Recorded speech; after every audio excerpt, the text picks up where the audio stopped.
And then last but not least is I want to show you one of the biggest reasons why when I started seeing it, I was like, oh, it's over. And people have asked me, how long do I think this bear market will last? I said, if my analysis is correct, then we're looking at probably maybe June of 2023, and maybe as far out as April of 2024 is what we are seeing on these charts. So let me show you why I see that, and why, again, what the Feds are saying now is just adding fuel to the bigger picture. If we go here to a quarterly chart, ladies and gentlemen, a quarterly chart right now, okay? I actually was even sharing this with some people. I think I did a free webinar once when I was trying to help people see, guys, this is going to be painful for some time to come. And the reason why I said that is because at this stage right now, this right here is a top-in pattern. We call this the hilltop. It's a candlestick pattern that we discovered that helps us to see when a market is ready to roll over. Okay, that's a hilltop. It's the same one that we saw here during the pandemic, same one that we saw here in 2018.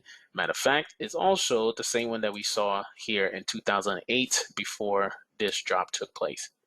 The difference between this one, this one, this one, and now this one is that these two right here, I want you guys to see these two right here. After that red candle, we didn't have a follow through. Instead, we had green candles that came up right after it, okay?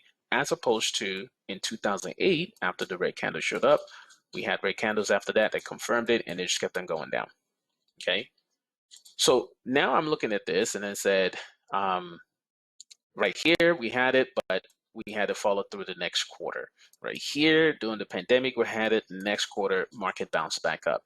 When this happened in January of this year, and then this happened right here in April, May, June of this year, that was when I said, oh my goodness, this is going to take a while. Because in the rare times that we've actually had this situation happen, the markets has dropped on a quarterly basis anywhere from I believe it was 6 to 9 candles, if I'm not mistaken.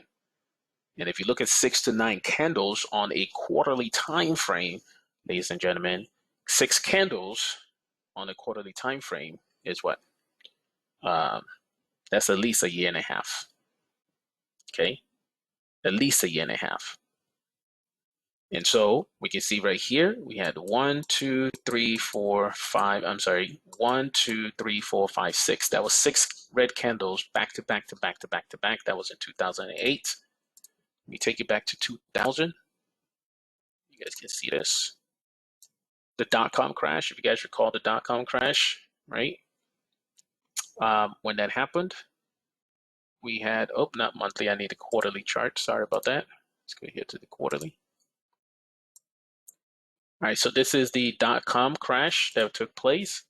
1, 2, 3, 4, 5, 6, 7, 8, 9, 10, 11. 11 quarters before it hit absolute bottom, right? 11 quarters. I want to take it back all the way to 1929 when the same thing happened.